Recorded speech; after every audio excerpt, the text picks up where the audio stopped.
There is a version of you that the world should never meet.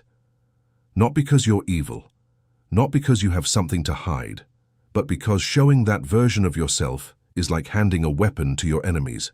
And yes, you have enemies. Maybe you don't know their names yet. Maybe they smile at you. Maybe they say they care. But they're there. And Niccolo Machiavelli understood something about human nature that most people spend their entire lives learning the hard way. The people closest to you are often the most dangerous, not because of malice, because of opportunity. And opportunity plus knowledge equals leverage. Leverage equals control. And control is the only real currency in human relationships. You probably think you know what privacy means. You probably think it's about hiding something shameful. It's not. Privacy is power. It's the difference between being a person and being a target. It's the difference between having agency in your own life and being a puppet that doesn't even know the strings are there.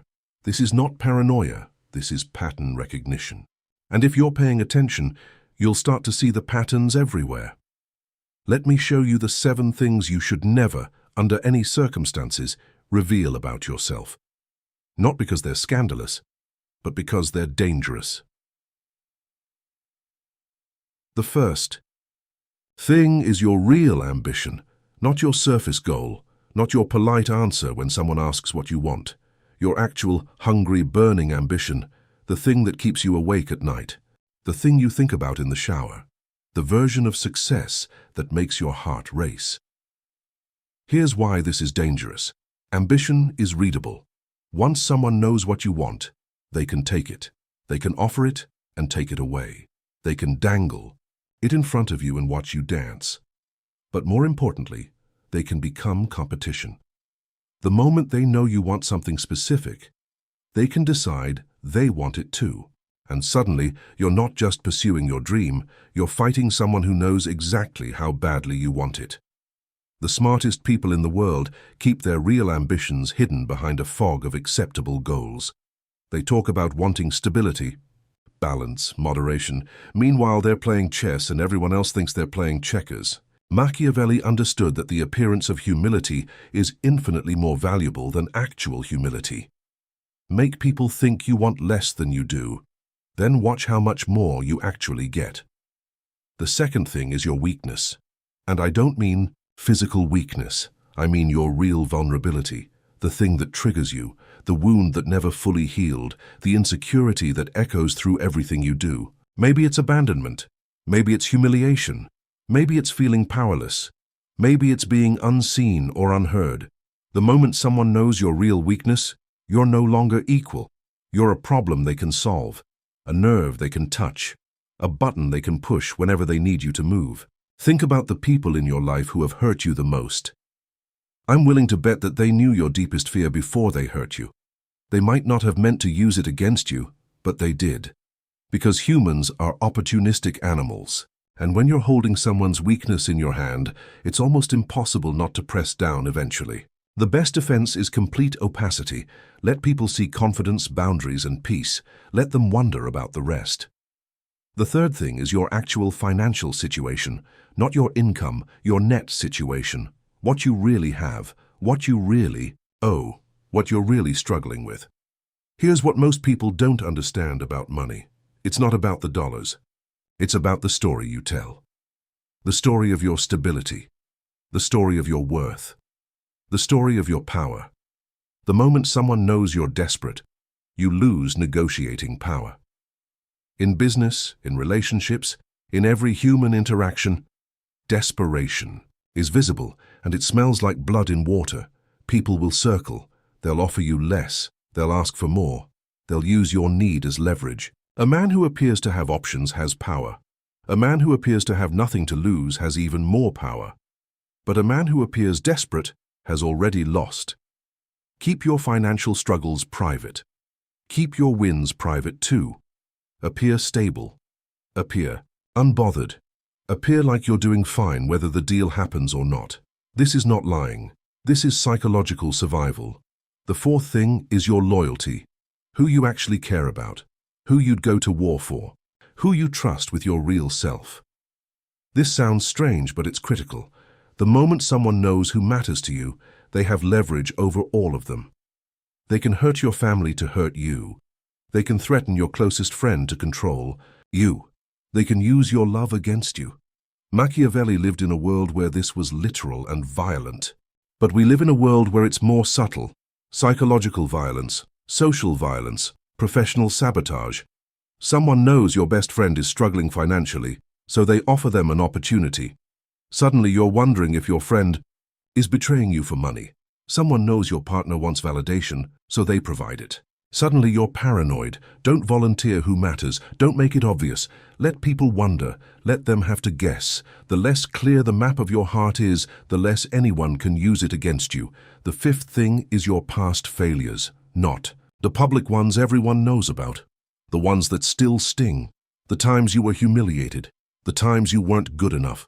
The times you were rejected, overlooked, or left behind. The shame you carry. Here's the brutal truth. People remember these things far longer than you'd like, and they use them as proof. Proof that you're not what you claim to be. Proof that you're a fraud. Proof that anyone who believes in you is foolish. Your past failures are ammunition. Every time you try something new, every time you make a claim about what you can do, someone will whisper, "Remember when you failed at that?" And suddenly, you're not fighting the present challenge. You're fighting the ghost of your past. The only way to win is to not give people the ammunition in the first place. Keep your failures private. Share only what serves you. Let your wins speak. Let people assume you've always been competent. It's not about arrogance. It's about not handing people weapons. The sixth thing is your fear. Not courage, fear. The things that actually terrify you. The scenarios that make your hands sweat.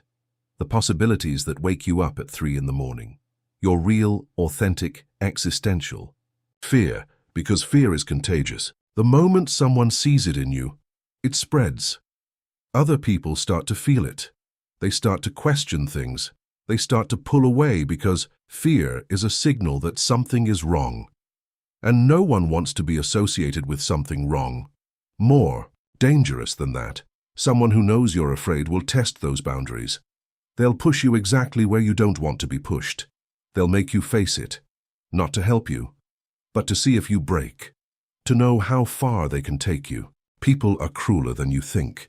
Keep your fear invisible. Keep your composure visible. Let people see someone who is unshakable. That kind of presence has more power than 1,000 explanations. The seventh and final thing is your desperation to be loved. This is the deepest one. The way you actually need people to think of you. The need to be seen as good or worthy, or special or important.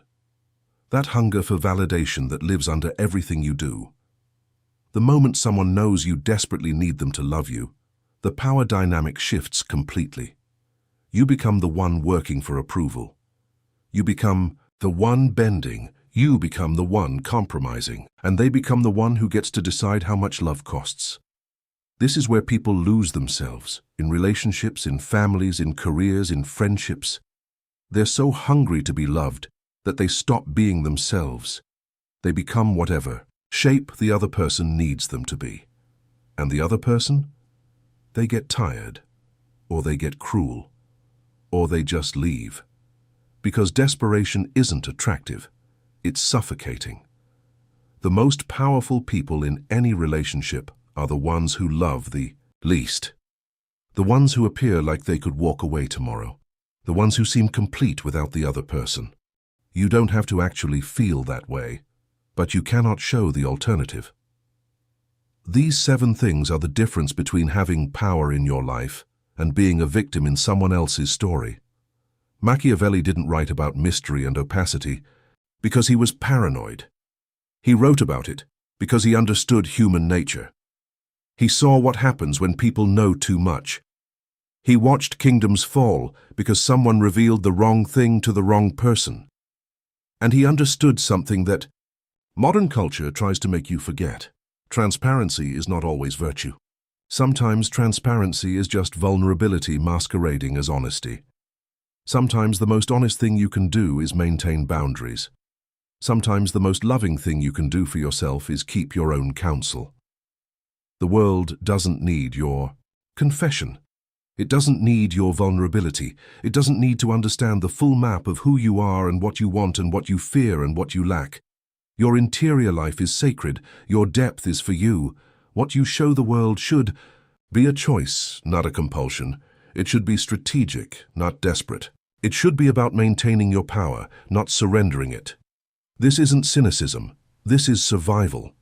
And survival is the foundation of everything else. The people who thrive are not the ones who reveal everything. They're the ones who understand that mystery is currency, that silence is power, that the version of you that you let the world see is not your weakness, it's your armor.